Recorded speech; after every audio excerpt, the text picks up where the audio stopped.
Buenas a todo el mundo. Estamos grabando esta conversación con Alejandro Peluca Gramajo el día después de las movilizaciones y de la votación en el Senado de la ley bases, de la aprobación de la ley bases. Así que esto obviamente va a teñir todo el tiempo nuestra conversación, la coyuntura política actual. Alejandro, para quienes no lo conocen, es el secretario general de la UTEP, la Unión de los Trabajadores de la Economía Popular. Bien, le pegué. Sí, sí, así es. ¿Cómo andamos?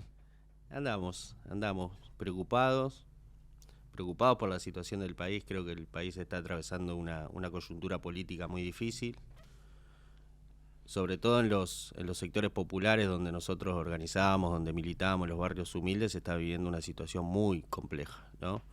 No solamente producto de las decisiones que ha tomado este gobierno, que ha empujado a situaciones de pobreza aún mayor a una parte importante de nuestro país, sino porque veníamos arrastrando situaciones complejas producto de malas decisiones que se tomaron en el gobierno anterior, y bueno, durante estos 6 meses no ha sido diferente, digamos, se ha profundizado mucho, y un gobierno que ha decidido atacar, destruir muchísimas de las políticas que, si bien no son la solución a los problemas estructurales, por lo menos son el inicio de intentar resolver problemas concretos de trabajadores y trabajadoras que no tienen derechos. Entonces, bueno, preocupados por toda esa situación que se está viviendo. Peluca, explícale a alguien que no entiende qué es la UTEP, qué es la UTEP.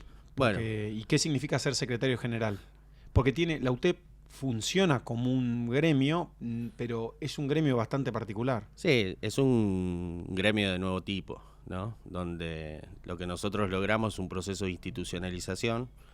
Hoy hay una discusión muy fuerte que se está dando sobre quién elige a los representantes de los movimientos populares. Bueno, nosotros, en el caso nuestro, que hace más de 12 años empezamos a constituir en su momento la CETEP y después la UTEP, hicimos un proceso de institucionalización muy fuerte. El año pasado logramos que se afilien más de 500.000 personas, o casi 500.000 personas, perdón, de compañeros y compañeras que se afiliaron. Hicimos un proceso de elección donde a mí me tocó encabezar una lista de unidad,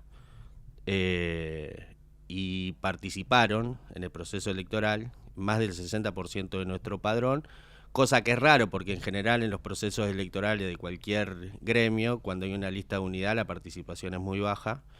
Y creo que lo que expresó ese proceso electoral también es el sentido de apropiación que tiene esta herramienta, que permitió por lo menos conquistar varias cosas que permitieron resolver problemas concretos, como fue el salario social complementario, la urbanización de barrios populares, que fueron conquistas que empujamos los movimientos populares, incluso en gobiernos en contra, podríamos decir, de los intereses populares, como fue el gobierno de Macri. Escúchame, vos sos de Marcos Paz, nacido y De criado. Marcos Paz, sí. Vivís allá todavía.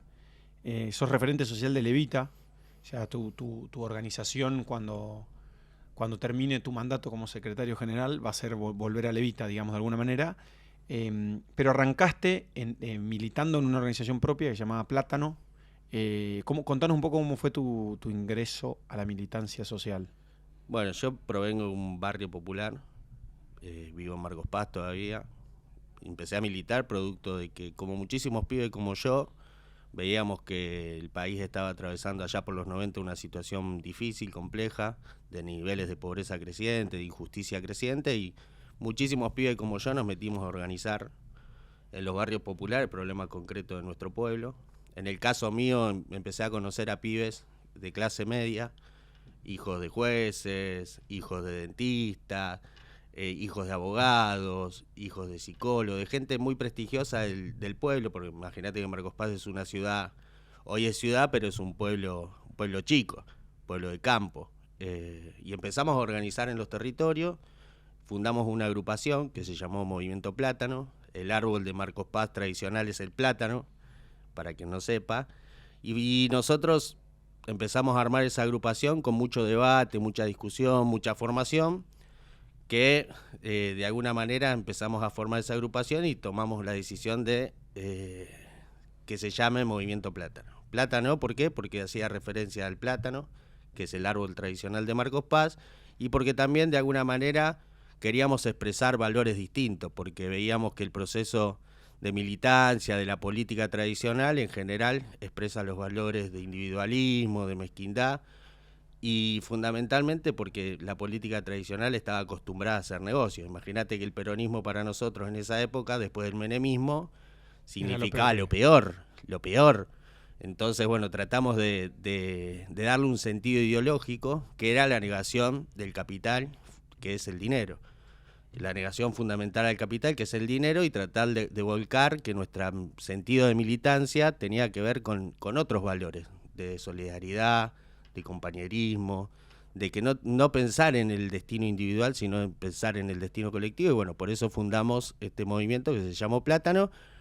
Y después fui conociendo compañeros en el camino, compañeros del movimiento Evita, Gildo, Leo, Emilio, y sin dudas que después de haber hecho otro proceso también, porque me tocó tener un paso por Venezuela, fui a vivir a Venezuela en un tramo, que después te voy a contar. Sí.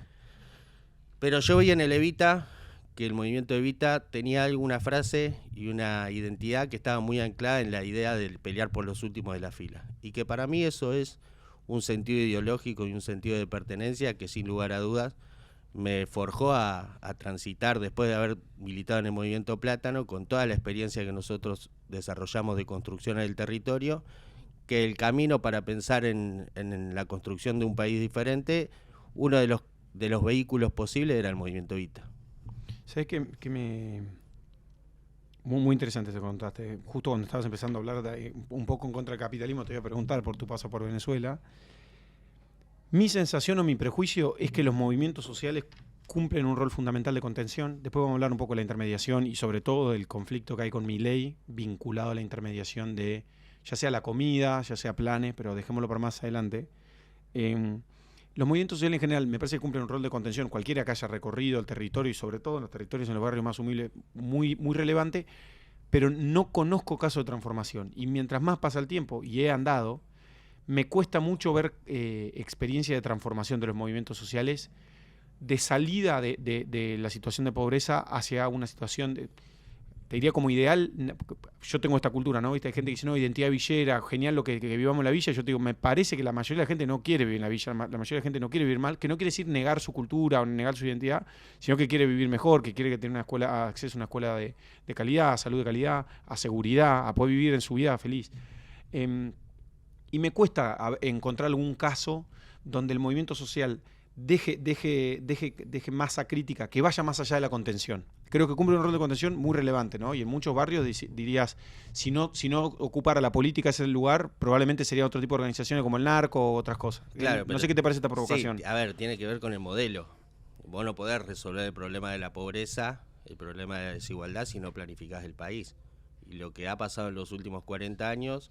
Quizás hemos tenido momentos en donde no discutíamos el problema de los alimentos, como está pasando hoy en esta coyuntura, que estamos afrontando una batalla porque el gobierno distribuya los alimentos en un país que está parado arriba del 55% de pobreza. Tuvimos momentos, podemos decir el momento de Néstor y Cristina, en donde avanzamos en un proceso de recuperación de derechos.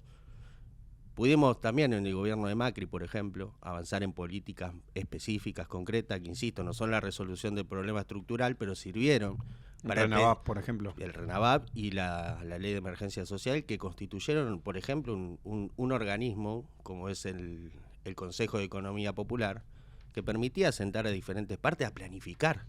Porque el problema, vos no podés resolver el problema de la pobreza pensando que solo el problema de la pobreza es producto de los pobres, sino que tiene que ver con la falta de planificación de nuestro país. ¿Qué vamos a hacer con las economías regionales? La discusión central es cuando vos reconocés que la Argentina, que es lo que permitió la ley de emergencia social, que hay un nuevo sujeto social, que son los trabajadores y trabajadoras de la economía popular, que son trabajadores que se autoinventaron su trabajo para poder sobrevivir, pero que el problema es el sector que no tiene derechos, que no tiene institucionalidad y que requiere un proceso de planificación distinta. La política de barrios populares. Por supuesto que si vos no resolvés el problema de la superpoblación que hay en los centros, en los grandes centros urbanos, y en general siempre vas a tener que pensar cómo meterle un poquito más de guita a cada barrio, pero el problema es que vos tenés que planificar cómo redistribuís a la sociedad en la Argentina. Porque ahí tenés un problema concreto. Por supuesto, el RENAVAP sirvió para que el compañero que no tenía agua potable, que no tenía cloacas, pueda tener agua potable y cloaca. El compañero que vivía en un barrio tomado que no tenía la posibilidad de inscribir a su pibe o a su piba en un colegio porque no tenía dirección, ¿no? A través del certificado que te daba la ANSES, esa compañera podría, o esa familia podría inscribir a su hijo en la escuela. Estamos hablando de cosas básicas y por supuesto que eso no es la resolución del problema. No resuelve el problema de fondo. Hay que planificar todo el país. Y creo que la Argentina se merece un debate en ese sentido. Nosotros cuando decimos que no estamos de acuerdo con los planes sociales, efectivamente es así. Nosotros no estamos de acuerdo con el subsidio a la pobreza. ¿Por qué defendemos mucho la idea del salario social complementario? Porque efectivamente queremos pensar una planificación distinta en relación a eso. Que el debate que se tiene que dar la política, y que nosotros, por ejemplo, vemos muy bueno lo que nos pasó en el caso nuestro, que nos tocó asumir en la CGT, que también empezamos a dar un debate ahí. Porque vos lo que tenés que pensar no es como simplemente le revolías algo de guita a los pobres para que subsistan, sino como los integrás al proceso. Y hay un debate abierto, qué sé yo, por ejemplo, con perdón que haga referencia personal, pero con tu papá. Con tu papá hemos participado de encuentros en donde discutimos la economía popular, donde él ve, por supuesto podemos tener matices, pero nos sentamos en una mesa a poder pensar. Él nos dice, mira, yo creo que sí, el pleno empleo puede volver. Me imagino que puede pasar eso. Ahora, la economía popular es un tránsito a eso. Ahora, hay voluntad de discutir. Con tu papá seguramente tenemos muchas diferencias políticas e ideológicas, pero tiene voluntad de discutir y creo que la Argentina tiene que pasar por ese proceso, porque si no es imposible pensar un proceso de estabilidad. Permanentemente en el proceso democrático, vos ves que la Argentina ha ido de crisis en crisis. Y creo que lo que nosotros tenemos que tratar de corregir es eso, cómo le encontramos un cauce para integrar al proceso productivo, económico, social y cultural a todos los sectores que están afuera, pero que no es un problema solo de los pobres, es un problema de la política y es un problema de planificación de nuestro país, en donde no se discute parte por parte, ¿no? Entonces viene el progresismo y te discute una parte, viene el liberalismo y te discute una parte. No, muchacho, hay que sentarse a discutir 5, 6, 10 ideas fuerza que le den estabilidad a la Argentina. Después vendrá la disputa política por quien conduce, pero hay que tener la vocación de sentarse, si no la Argentina va a vivir de inestabilidad a inestabilidad. Hoy, bueno, por ejemplo, hoy estamos viviendo un proceso de confrontación política muy grande que no me cabe la menor duda que va a llevar a la Argentina a un caos social muy grande. Si no le encuentra cauce a los problemas que está viviendo, te diría casi el 70% de la sociedad en la Argentina. Dijiste 70 cosas, todas son súper interesantes. Vamos a ir abriendo de una, siento que vamos a estar 3 horas, ¿eh? O sea, hay que atajarse. Primero voy a arrancar por esto último que dijiste. Yo creo que hay confrontación política y confrontación política, ¿no? Yo veo a mis amigos de Levita, a mis amigos del kirchnerismo que ahora dicen qué barbaridad lo confrontativo que es Milei, y al mismo tiempo eran los que decían vamos por todo y puede hablar mal y pronto, pero vamos a cogernos a todo, a los gorilas, vamos sí, vamos a hablar normal. Y entonces digo, che, esa confrontación política no, pero esta confrontación política, qué barbaridad. Y me pasó lo mismo viendo ayer los piedrazos o la manifestación social con violencia, y me pasó lo mismo pensando en cuando yo estaba dentro del Congreso, en el 2018,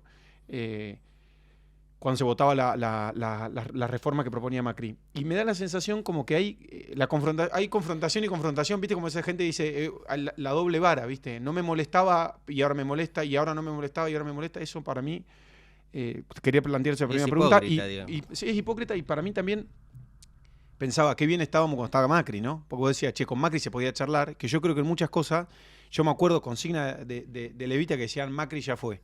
Y me acuerdo, lo discutía con Nacho Rico, que está acá atrás, y él me decía... amigo en común. Un amigo en común me decía, Macri ya fue en sticker, ¿no?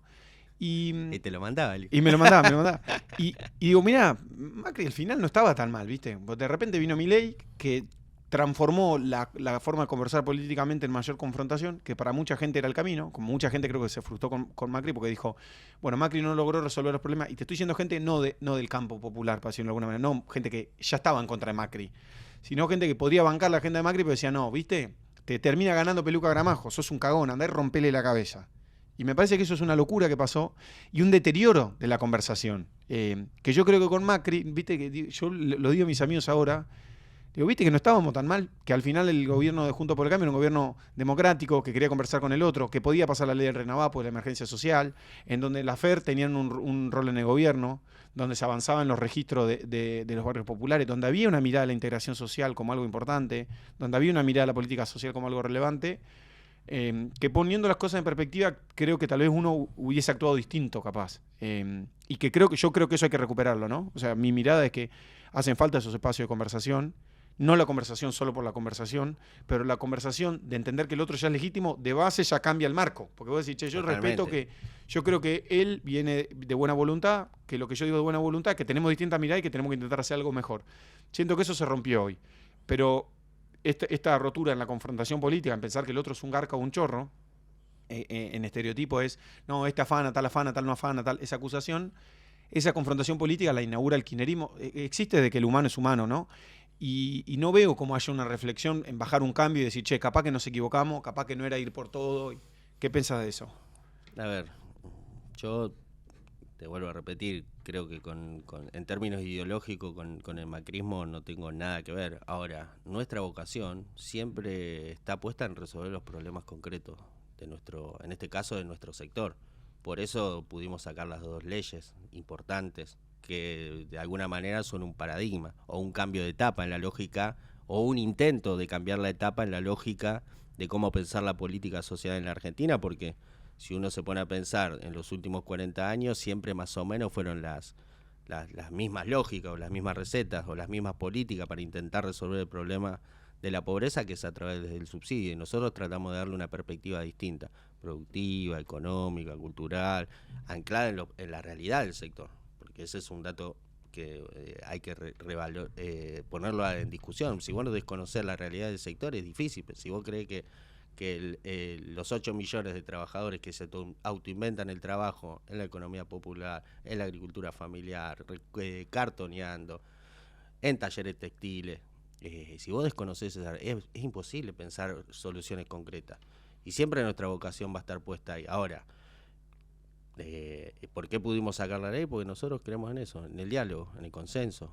¿Hay disputa política? Sí, que haya disputa política, disputa ideológica, eso no nos cabe la menor duda que tiene que ser así, es parte de la lucha política. Ahora, hay que sentarse a discutir los problemas concretos. A mí, si Javier Milei, por ejemplo, hoy estuviera dispuesto a discutir los problemas realmente, no con la vocación destructiva que tiene, porque tiene una vocación destructiva, porque lo que ha pasado con los alimentos es de hijo de puta, no es de mala persona, porque acá se construyó una campaña de estigmatización, ¿no?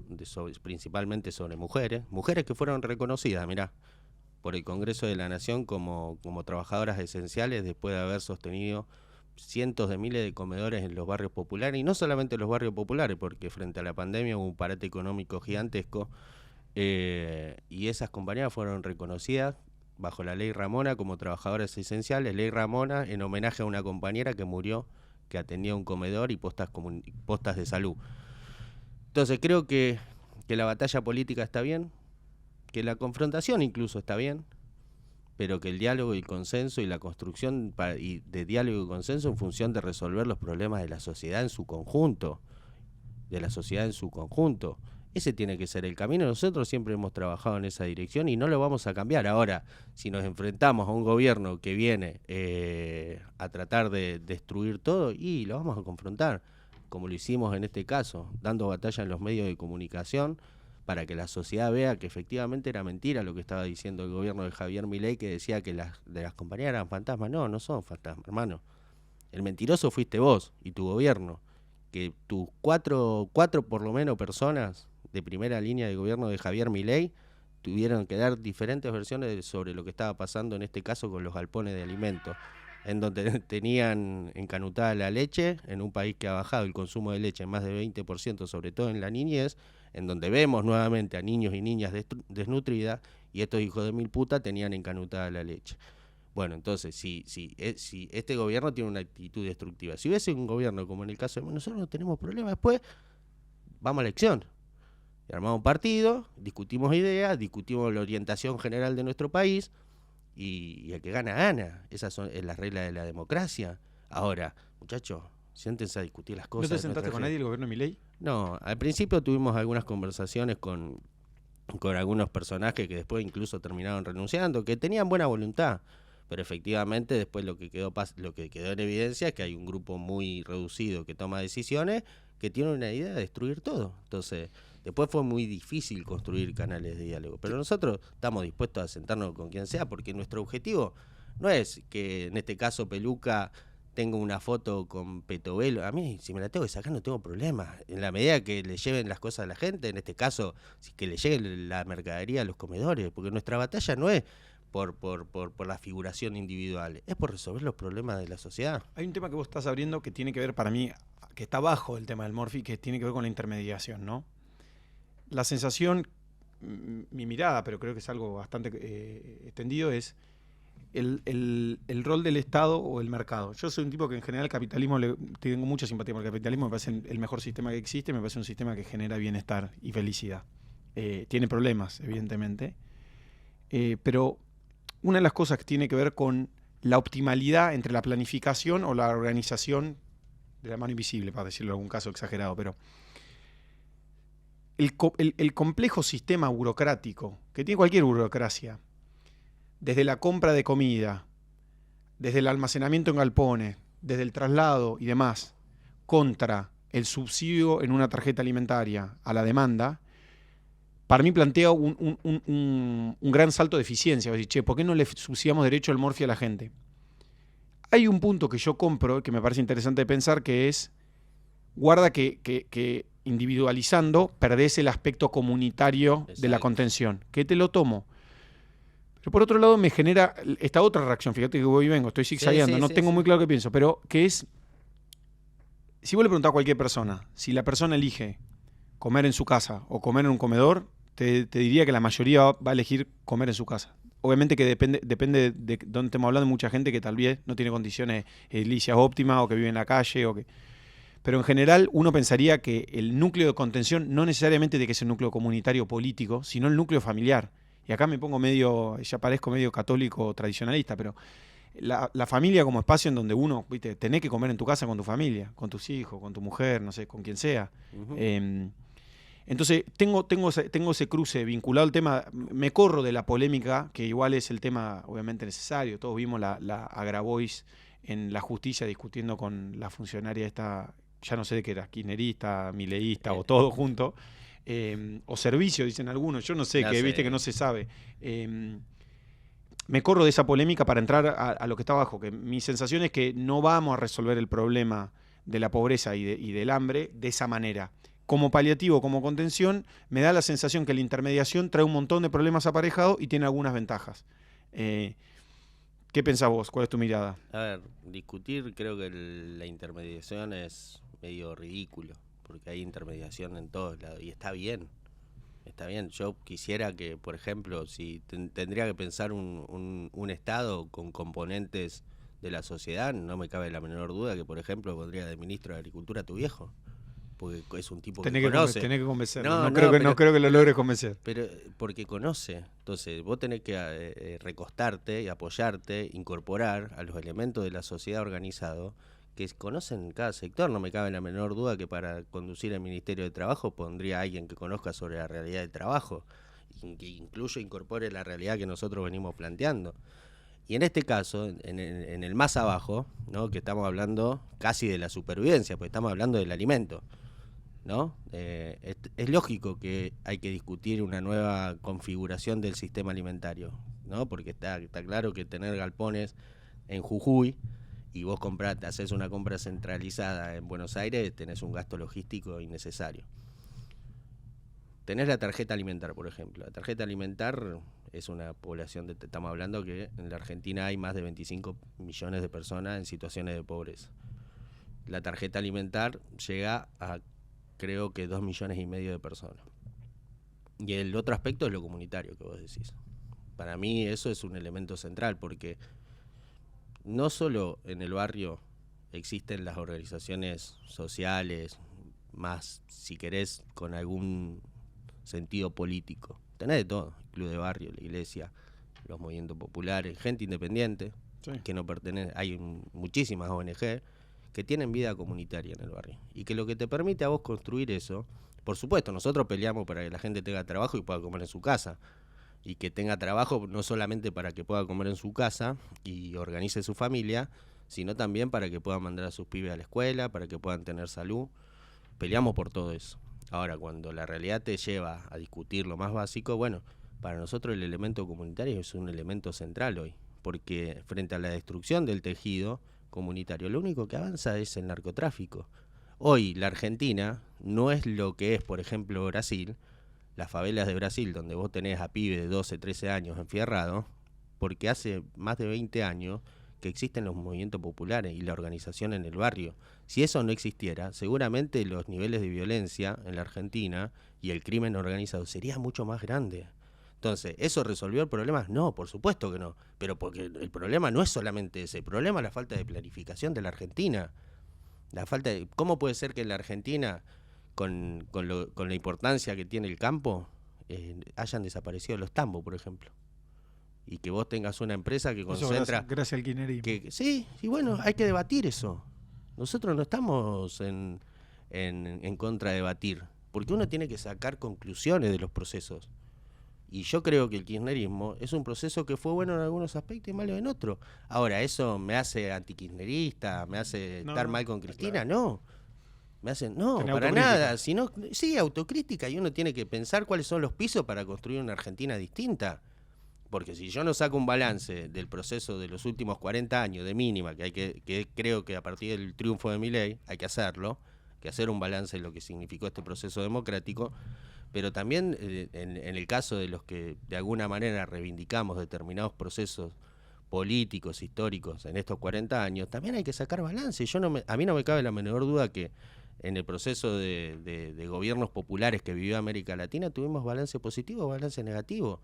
Porque si yo me fijo que el gobierno de Alberto, el gobierno anterior, terminó con 42% de pobreza, y si yo no saco balances de por qué, y bueno, nosotros tenemos la obligación de revisar eso. Y se enoje quien se enoje, porque acá no se trata del destino individual de tal o cual dirigente o dirigenta. Se trata de que los militantes, y sobre todo los que nosotros desde donde venimos, que peleamos por construir una Argentina distinta, un país distinto, y que militamos porque no solo en el caso mío, que vengo de un barrio popular, de una familia humilde, sino porque nos comprometimos con la causa del pueblo, independientemente del destino individual. Yo nunca me imaginé, no milité para ser secretario general del UTEP.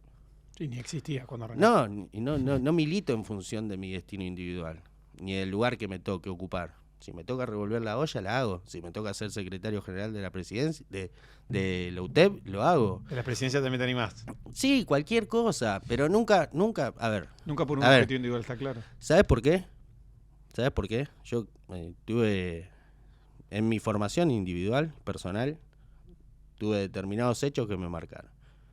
Y eso me permitió establecer las prioridades. ¿Por qué yo creo que un compañero, un militante, no tiene que poner por delante el carro, adelante del caballo? En este caso, pensarse individualmente qué lugar me gustaría ocupar a mí.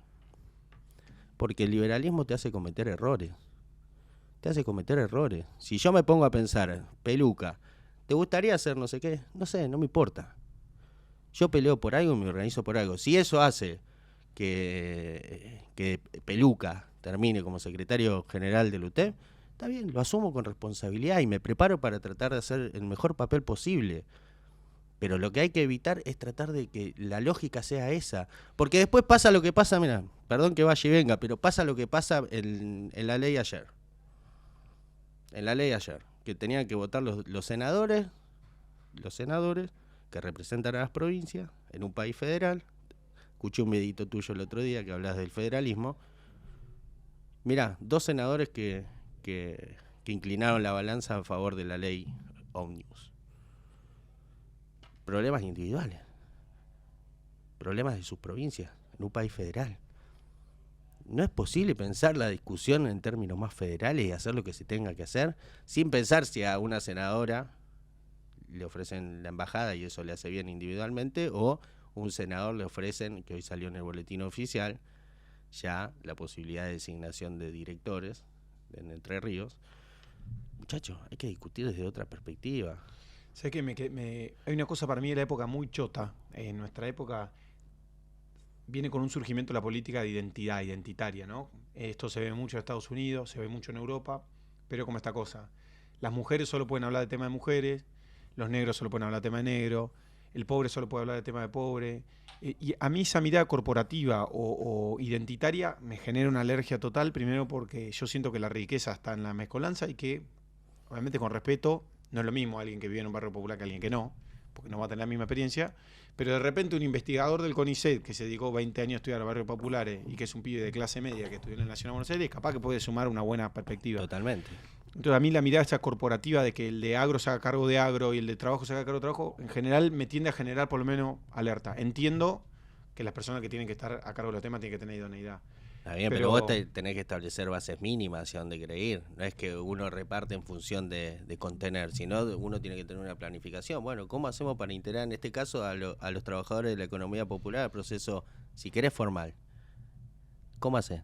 Que alguien venga y nos diga, y lo discutimos, lo pensamos. Total. Pero tiene que haber una orientación. ¿Cómo haces para avanzar en el proceso de desconcentración urbana para evitar que los procesos de villas de asentamiento y de barrios populares sigan creciendo y que podamos planificar que cómo volvemos a hacer leche? A mí se me ocurre eso, ponele, yo te iba a parecer lo que es que mi principal reclamo, pienso yo, y tal vez equivocado, y que entiendo que al principio estaba esa tensión entre los trabajadores formales e informales y entre la CGT y la UTEP, que terminó encauzándose de alguna manera. Pero mi sensación es que una de las grandes murallas a la integración de los sectores informales a la formalidad, es que nuestra legislación laboral es muy mala. Y nuestra legislación laboral crea un sistema dual, lo que se llama un sistema dual, ¿no? Trabajadores formales con altísimas protecciones, y ahora cada vez menos, te digo, pero esto pasaba hasta hace tiempo, y trabajadores informales sin derechos. Si vos tuvieses sistemas más flexibles, flexicurity, creo que se llaman en países europeos, donde tenés mejores sistemas para entrar al trabajo y salir del trabajo, probablemente tendrías muchísima más formalidad laboral y mayor integración al mercado laboral. Creo que hay una fijación entre detener el proceso de reforma laboral en general de la CGT, que para mí es loco, y yo no veo como una demanda tan grande de los movimientos de los trabajadores informales por pedir que eso se flexibilice como punto número uno. Y que entra para mí dentro de un marco de una de las cosas que nos pasa para mí como Argentina, como problemático que yo veo, que es una rigidez y una inflexibilidad al cambio y un miedo muy grande al cambio, como que el cambio siempre significa perder y no ganar. Y la sensación es que muchas veces en Argentina se toman no decisiones, que hace que todo el tiempo estés un poquito peor por no tener la valentía de decir, che, hay que reformar el sistema laboral. Y que no parezca siempre, nos vienen a cagar. Bueno, hay que reformarlo el sistema. No funciona bien, tiene que funcionar mejor. ¿Qué te genera esta tensión entre lo informal y lo formal y la modificación de los marcos regulatorios, poner de alguna manera, o los marcos laborales? Sí, a ver, creo que tiene que ver primero con una no comprensión de lo que está pasando en el mundo y lo que genera este nuevo sistema capitalista. Creo que hay un debate ahí, porque si vos te sentás con cualquier compañero o con la gran mayoría de los compañeros, incluso nos pasaba con los compañeros de la CGT, todo el mundo dice, volvamos al pleno empleo, vamos a llegar al momento del pleno empleo. Y creo que eso grafica de alguna manera la no comprensión de lo que pasa en la nueva realidad del trabajo. Y creo que es cierto, para mí hay que construir nuevos consensos. Nosotros no estamos en contra de discutir una nueva reforma laboral que incluya cómo pensamos para incluir a esto, cómo incluimos a los cartoneros, ¿no? En la nueva reforma laboral. ¿Cómo incluimos a los trabajadores textiles que estaban esclavizados y que nosotros los sacamos de la esclavitud casi armando polos textiles y le damos nuevos derechos y construimos un marco regulatorio para ese sector? Hay que discutirlo, claro que hay que discutirlo.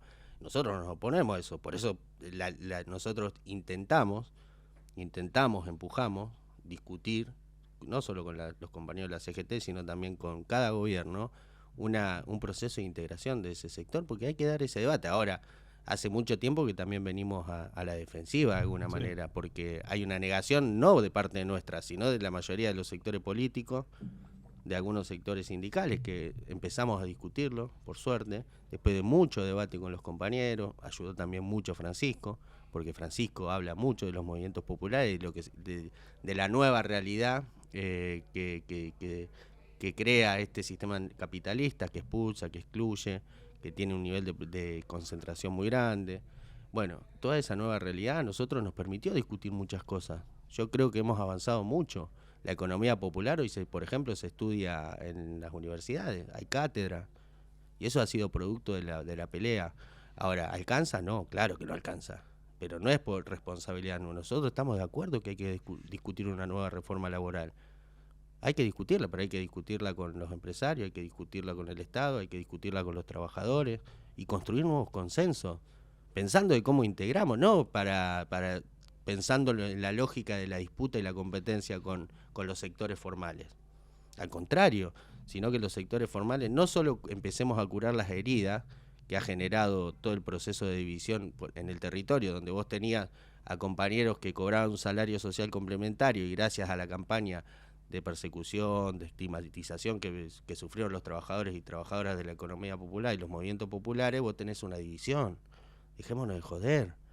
Y gracias a Dios empezamos a trabajar un proceso distinto para empezar a sanar heridas también que genera el neoliberalismo y sobre todo cuando se desarrollan campañas tan violentas de persecución y de estigmatización. Hoy lamentablemente pasa, ¿no?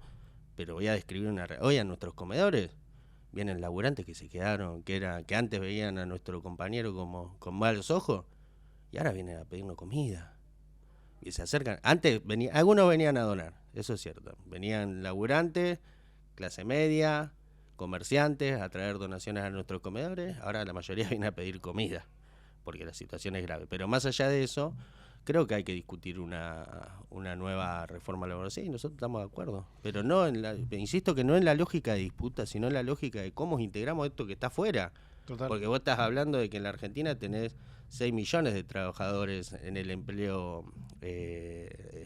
privado, sí, ¿no? Tenés 12 millones más o menos dentro del esquema formal y tenés 12 millones afuera.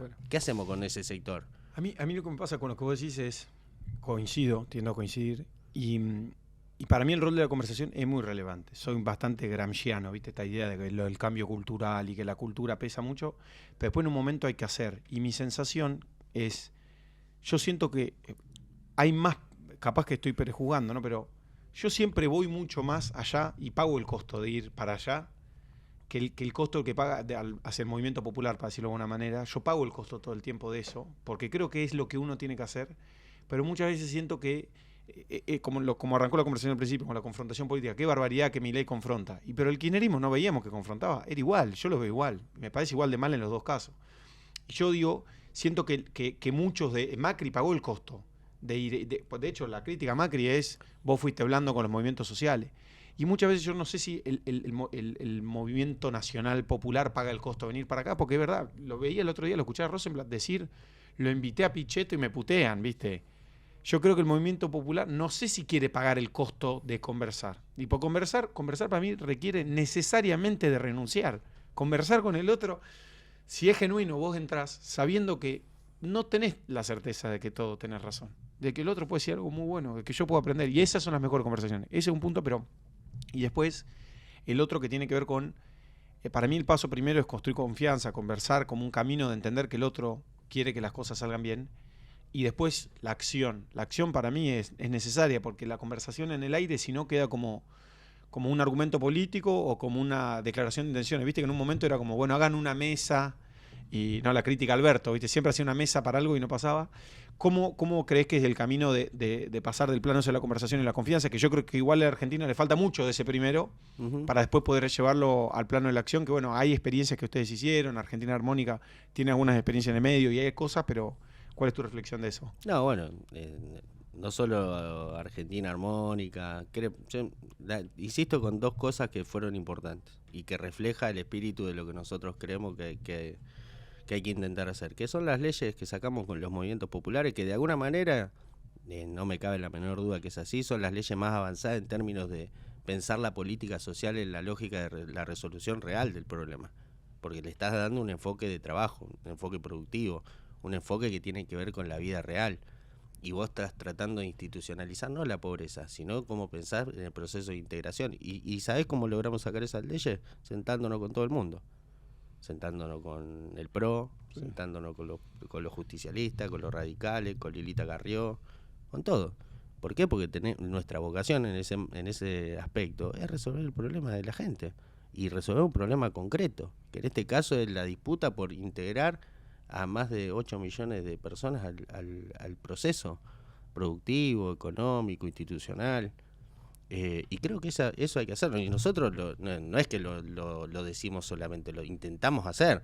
Ahora, hay sectores que tienen más vocación y hay sectores que no. En este caso es un gobierno que no es que no cree en el diálogo, viene a destruir, ¿no? Porque no es que pasa solamente con nosotros, no se sienta a discutir absolutamente con nadie.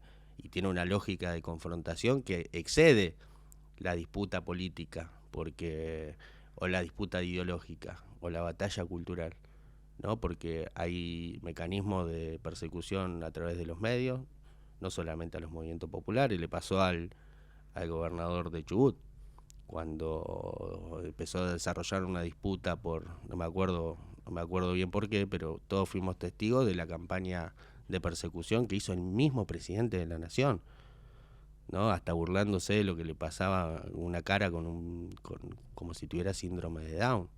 Creo que excede la lógica de cualquier proceso político en el marco de la disputa política, ideológica, democrática, como ha pasado en el proceso de Macri. Está claro, nosotros disputando queríamos ganarle la elección a Macri, trabajamos para ganarle la elección a Macri, porque no teníamos nada que ver con ese proceso. Ahora, el que se quiera sentar en una mesa a discutir los problemas, nosotros estamos de acuerdo y hay que hacerlo.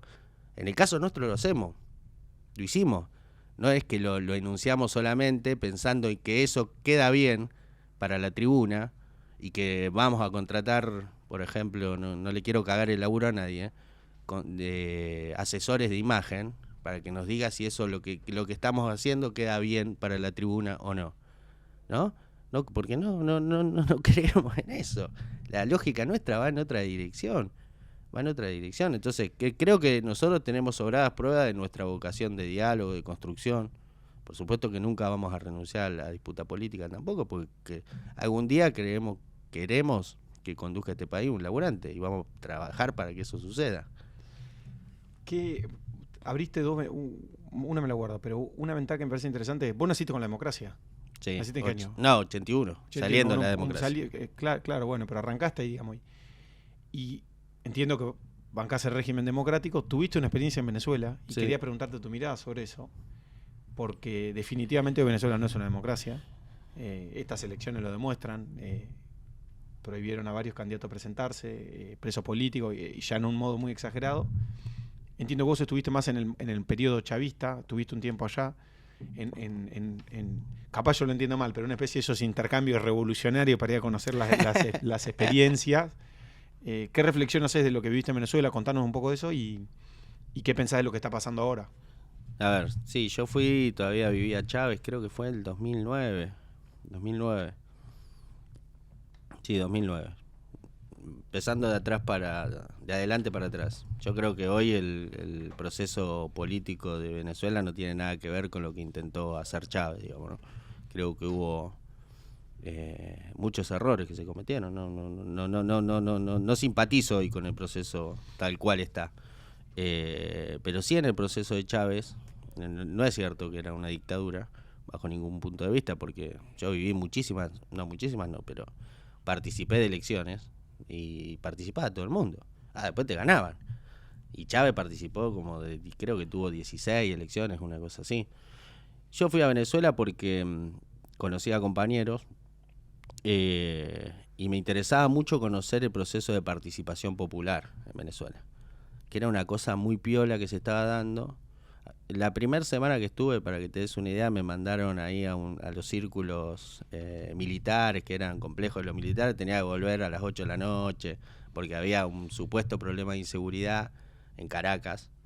Viste que Caracas costó sacar de la pobreza y los niveles de violencia. Eran, como muchos barrios populares de la Argentina. ¿Era más picante o menos picante que acá? No era tan picante como acá. Pero bueno, tenía una lógica de, como yo era de argentino, de cierto cuidado. Entonces le pedí que me manden que quería ir a la casa de una familia a conocer, porque a mí me interesaba conocer la experiencia de cómo la gente se organizaba. Me sorprendió mucho el nivel de politización que había en Venezuela. Vos ibas a cualquier barrio popular, a cualquier casa de familia, y discutían de política.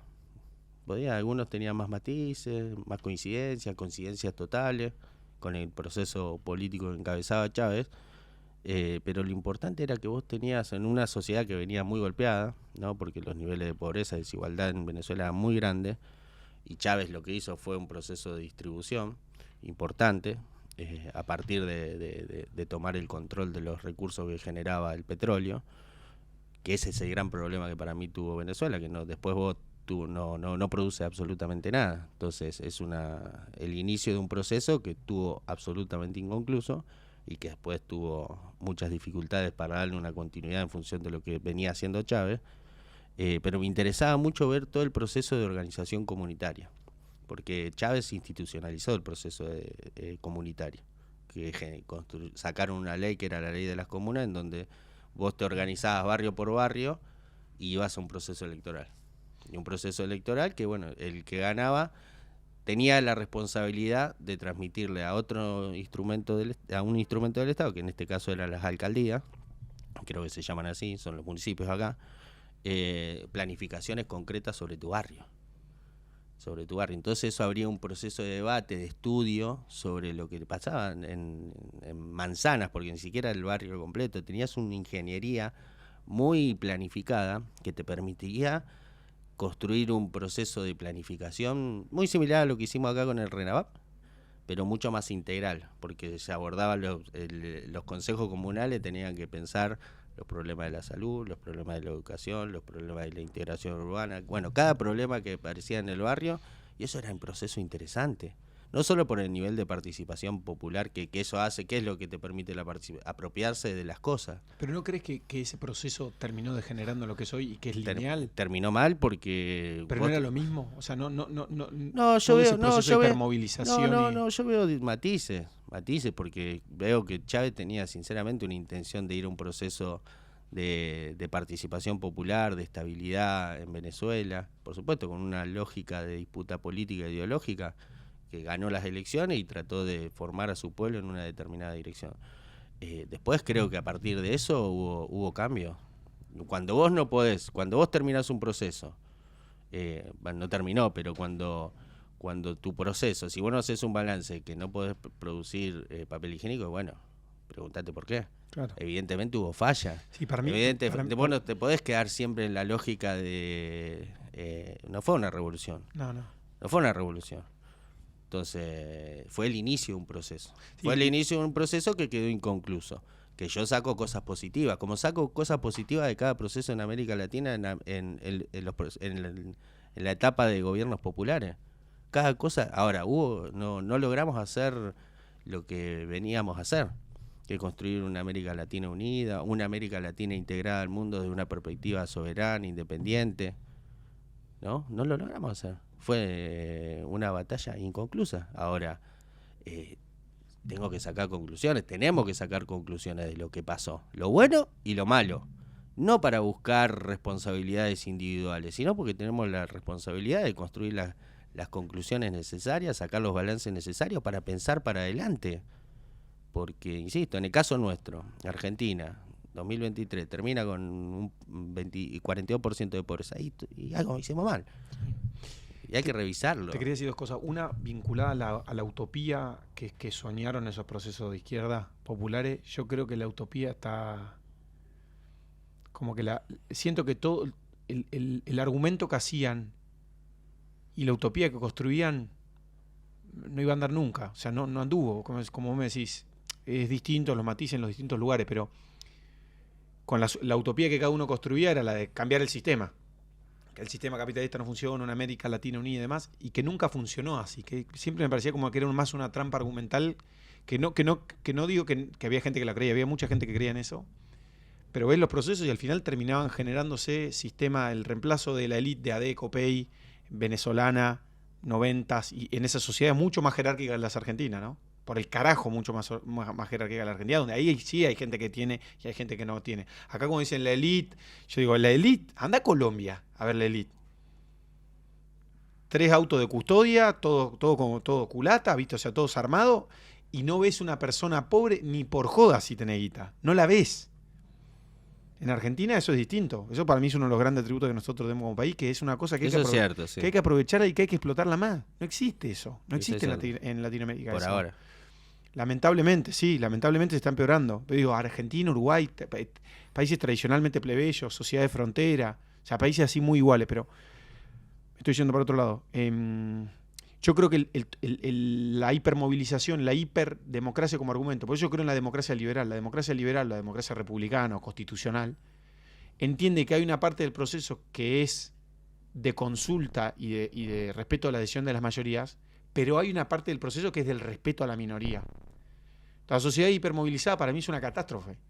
La gente decidiendo todo el tiempo sobre todo. Cualquiera que haya hecho organización de cualquier tipo de cosa. Vos que tenés una organización muy compleja abajo, muy compleja. Y te digo yo que tengo mi organización que somos 80, que es una escala ínfima, la organización es dificilísima. Y hay momentos que te da paja. Otra vez me tengo que poner yo a hacer la tarea todo. ¿Te debe pasar? Sí, claro. Me tengo que hacer yo el quilombo todo. Y que yo creo en un sueño, que obviamente cualquiera que milita cree en un sueño, tiene una utopía o no lo hace por el beneficio personal, como decís, lo hace porque cree que lo que está haciendo va a mejorar la realidad o del país o las personas que lo rodean o demás. Pero sí siento que no es un argumento para la mayoría de la sociedad ideal, una sociedad hiperpolitizada. Porque la sociedad hipermovilizada son el germen para mí de los totalitarismos, de izquierda, de derecha, en cualquier caso. Entonces, sociedades que participan de la conversación de lo que tiene que ser la decisión comunitaria, buenísimo. Pero como ideal social, yo donde veo sociedad hipermovilizada veo fracaso, no veo éxito. Y creo que para mí esos sistemas de hipermovilización, y como el venezolano y demás, terminan fracasando porque el único componente no puede ser el democrático. Tiene que haber otro. Tiene que haber ese... Fracasa por modelo económico principalmente. Ni hablar. No, porque la gente pero porque también participa. La utopía, vuelvo al punto de decirte, no, ni hablar. Pero porque como utopía, la utopía era rara. O sea, una utopía donde reemplazamos una élite económica con una élite de milicos. ¿Ese es el sueño venezolano? No fue así. Bueno, pero hoy termina siendo eso. Está bien, pero vos me estás hablando de una etapa... No, pero cuando yo voy a las utopías, digo... Yo reivindico, las Fuerzas Armadas. En la Argentina, la discusión de las Fuerzas Armadas es una discusión que hay que dar. Cualquier país que se quiere independiente, soberano y que quiere integrarse al mundo desde esa perspectiva, ¿cómo no va a discutir el rol de las Fuerzas Armadas? Total. Es una discusión falsa. No, pero yo te decía en Venezuela. Es una discusión engañosa. Sí. Nosotros tenemos que rediscutir el rol de las Fuerzas Armadas en la Argentina. ¿Cómo no vamos a discutir? Yo quiero unas Fuerzas Armadas que estén bien pagas y profesionalizadas en función de los intereses de nuestro país, lógicamente. No en función de los intereses de un sector político, en función de los intereses de nuestro país. Pero yo digo, la venezolana definitivamente reemplazó élite económica por el militar. Estoy exagerando. Estás exagerando bastante. Que haya habido corrupción en las Fuerzas Armadas, que fue el núcleo que rodeó a Chávez, es otra cosa. Es otra cosa. Pero la lógica de las Fuerzas Armadas también estaban pensando en una perspectiva de integración de Venezuela al mundo y de defensa de Venezuela.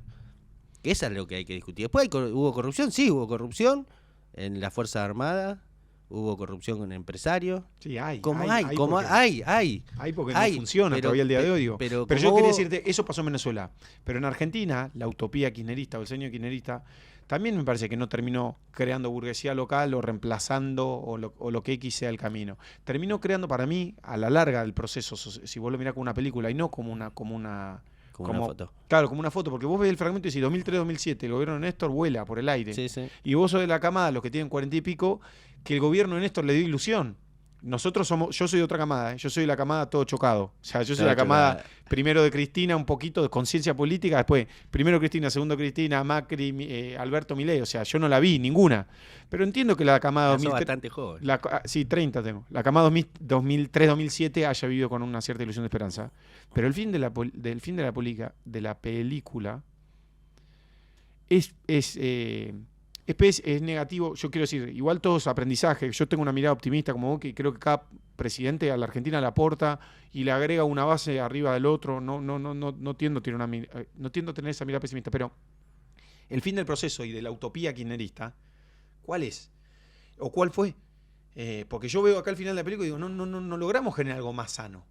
No hay un mejor empresariado, no hay mejor sindicalismo, no hay mejores instituciones, no hay mejor educación pública.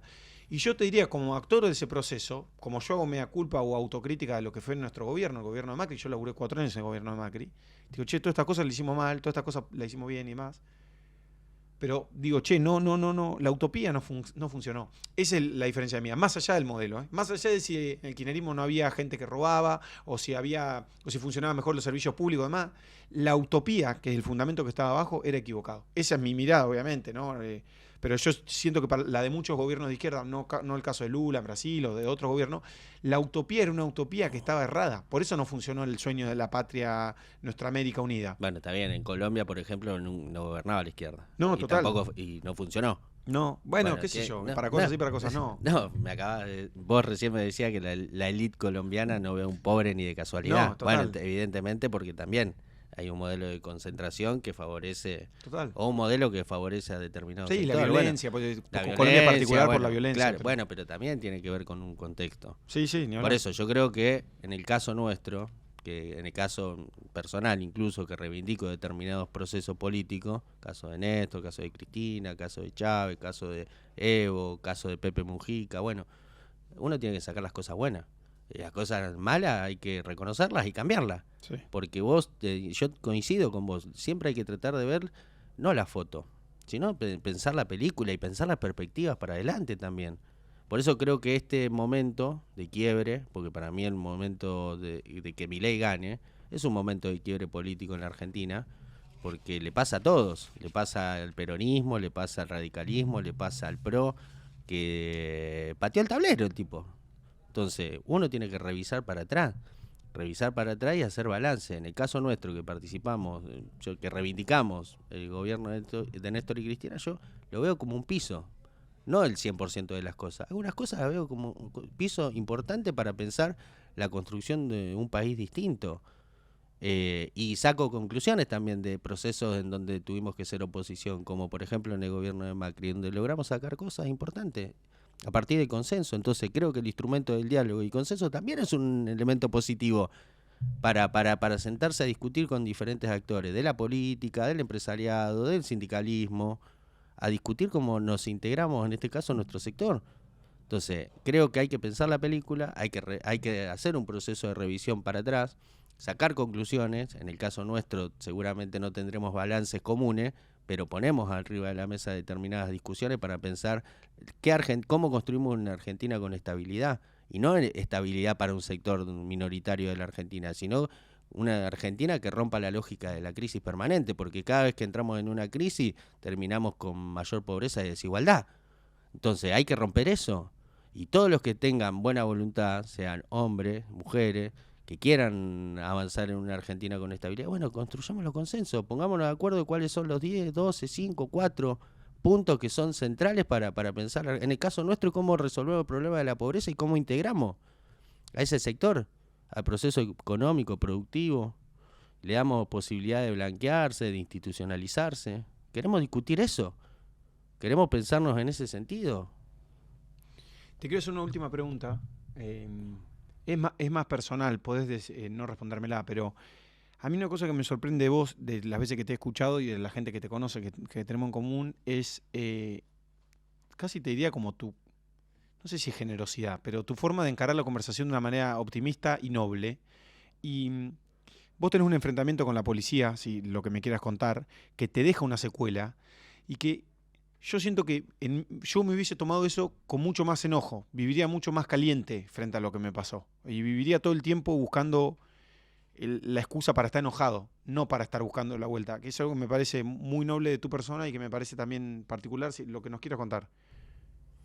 Sí, si me dejas explayarme, Sí. te cuento, sí. Se van a enterar un montón de compañeros.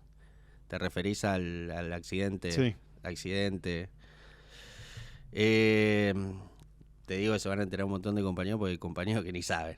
Que yo a los 20, 19, 20 años, no me acuerdo.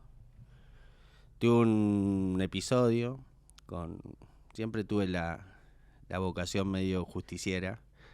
Entonces, bueno, hicimos alguna cagada en su momento y hubo una especie de revancha, si se quiere, que sí, que fue medio con la policía. Fue todo un episodio medio extraño. De extraño la pública, yo después me fui enterando de lo que pasó. Lo dejé ahí porque no quería involucrar a otras personas. Pero sí, a mí a los 19, 20 años, una patota que estaba vinculada a la policía, medio que me quisieron afanar, medio fue un episodio raro y me tiraron a las vías del tren y perdí parte de una pierna. Y sí, fueron cosas que pasaron y que, bueno, yo trato, como siempre, de sacar conclusiones. Y, y uno se piensa, después de haber sobrevivido a eso, ¿para qué vive? Fue mi gran pregunta, porque, bueno, yo tenía una vida de adolescente que me gustaba, incluso andar en skate. Mira, andaba en skate, hacía deportes extremos. Y a partir de eso, olvídate, no pude hacer más. Y pensaba, trataba de pensarme, bueno, estuve tan cerca de morirme. ¿Para qué carajo tengo que vivir? ¿Para qué carajo vivo yo? Y pensé, varias cosas que me han pasado en mi vida. A mí mi vieja me enseñó a compartir. No compartir lo que te sobra, sino a compartir frente al otro que tiene problemas, ¿no? Nosotros somos una familia grande que vivimos situaciones de pobreza. Y mi vieja me enseñó que yo el plato de comida que lo tenía no solo con mis hermanos, sino con el que estaba enfrente, con mi amigo, vecino que no tenía para morfar. Empecé a militar en un barrio. Las primeras visitas que tuve no solo fueron del día del accidente, después de que me desperté, no solo fue la gente del tren que se acercó a ver cómo estaba, el maquinista y varios que se acercaron a ver, sino los pibitos del barrio, que me llevaban yogur, me llevaban las cosas que podían comprar. Pibitos del barrio que nosotros les enseñábamos a leer y a escribir en los talleres de apoyo escolar. Y esas son las dos cosas que yo decidí hacer para adelante para mi vida, que es pelear por los otros, por el pueblo. En términos de valores, de no entregar lo que a uno le sobra, sino dar la vida por el otro, independientemente de lo que te pase individualmente. Y lo otro es colectivamente, porque yo esos pibes que conocí que me traían el yogur, pibitos de 11, 10 años, que venían con su vieja a las puertas, encima por la ventana, porque yo estaba en terapia intensiva. Para mí también marcaron lo que yo tenía que hacer para adelante para mi vida, que es dedicarme a intentar organizar a mi pueblo, junto a mi pueblo, estar con el pueblo, con los que sufren, independientemente de lo que te pase. Porque yo el día que me muera, que no sé si será por una enfermedad o por viejo, lo que fuese, me quiero morir sabiendo que intenté hacer lo mejor, dejar lo mejor de mi vida para tratar de construir un país distinto. ¿Me puedo equivocar? Sí, seguramente. Si lo hago individualmente, seguramente me equivoco más. Si lo hago colectivamente, seguramente tendremos menos margen de error. Por eso para mí hay dos elementos de la etapa anterior, antes del accidente, que de alguna manera forjan o trato de que eso sea mi guía a la hora de pensarme en la política. Por eso yo te decía antes que a mí no me interesa pensarme individualmente si voy a ser secretario general de la UTEP, si voy a ser diputado, si voy a ser presidente o si voy a revolver una olla. Porque eso, lo que hace eso, en una democracia de las características estas, hiperindividualizada, donde quizás la política se transformó en un sonrisal, o tratar o contratar consultoras para decirle a la gente, miren, yo digo estas cosas porque cae bien en determinado público, bueno, me está cagando. Si hay una persona que contrata una consultora para tratar de decir cosas bonitas para la gente y que lo vote, y yo de mínima dudo. Entonces yo trato de no correrme de lo que me pasó a mí, pero en términos de enseñanza. Porque yo me siento, o asumo que soy un pequeño instrumento. Trato de ser un eslabón más en la cadena histórica de lucha de nuestro pueblo. Y no sé, qué sé yo, qué pasará conmigo en 10 años. Ahora, lo que quiero ser útil a esa causa. A esa causa, y que de alguna manera yo estoy convencido de que algún día, más allá de las diferencias que tenemos, que yo creo en un país distinto y voy a pelear porque nuestra ideología de alguna manera se imponga, que nuestra ideología es la de los valores, del humanismo, de la solidaridad, de la resolución de los problemas, de no pensarse individualmente, de pensarse colectivamente. Y yo creo que eso es lo que más a mí me marcó, digamos. ese accidente, supuesto accidente, sirvió a mí, me sirvió individualmente para pensarme en una perspectiva y pensar mi vida entregándola a la causa de los más humildes. Eso, y saco, sinceramente, para mí ni siquiera todos los libros que por ahí después uno lee me sirvieron para formarme o para forjar más mi pensamiento ideológico, que es siempre la imagen de chiquito de compartir ese plato, un plato que no alcanzaba para todo, pero que había que compartirlo con más, y de esos pibes que se venían a acercar a la ventana, que los conocí gracias a la organización que fundamos en Marcos Paz, y que, bueno, para mí son las cosas más importantes, y eso fue lo que y lo otro es que me hizo feliz, porque a mí no me enojaba compartir el plato con ese vecino. No me enojaba, al contrario, lo entendía, lo comprendía y sabía que había que hacerlo. Por eso nosotros hoy damos tan fuertemente la batalla por el pan. Porque sabemos lo que significa que a la gente le falte el pan. Y no queremos hacer actos de solidaridad, queremos hacer actos de compromiso para que se entienda. Porque no se trata solamente, se trata de otras cosas más importantes. Entonces, bueno, quiero decir que con este programa, con esta pregunta, un montón de compañeros se van a enterar. Que incluso, ¿verdad? Te cuento que me pasa de compañeros que conozco hace un montón. ¿Y qué te pasó? ¿Te rengo? Me dicen. Y sí, me falta una gamba. ¿Cómo te falta una gamba? Porque hice una vida bastante normal, digamos. No lo transformé en un problema, digamos. No lo transformé en un problema, lo asumí. Y asumí que, bueno, pasó y pasó, bueno. Es así, los hombres tenemos un tiempo finito en la vida. Podés estar, hoy estás y mañana no estás. Lo importante es qué haces y qué sembrás y qué dejás como enseñanza y qué capacidad tenés vos de ser autocrítico, de reflexionar y sacar conclusiones. Después, bueno, la vida determinará, el destino determinará, pero nunca te pienses individualmente, loco. Pues vas a hacer cagada. Si yo me pongo como objetivo ser algo, y seguramente voy a hacer cagada. Que la historia, el destino y los compañeros y la gente, el pueblo, determine cuál es el rol de cada uno. Siempre es importante hacer lo correcto. Y lo que te hace bien, lo que te hace feliz. A mí me hace feliz pelear por el pueblo. Por supuesto que no me gusta que me caigan a palo en una marcha porque vamos a pelear por alimento. Pero lo voy a seguir haciendo. Aunque nos caen a palo.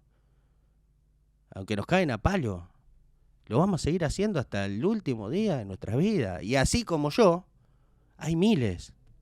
Y lo que no entienden estos señores es que a la medida que vos sembrás injusticia y desigualdad, van a aparecer un montón. Siempre es así.